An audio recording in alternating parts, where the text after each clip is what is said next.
உச்சி மயில மேகாட்டு கோவிலில கதை ஒண்ணு நடக்குதம்மா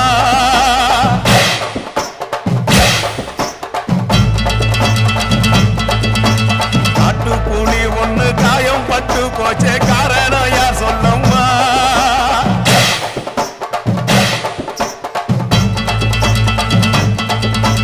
சாத்தாவோடு கையில் சத்தம் முழங்கிட தாயடி பொங்கிடம்மா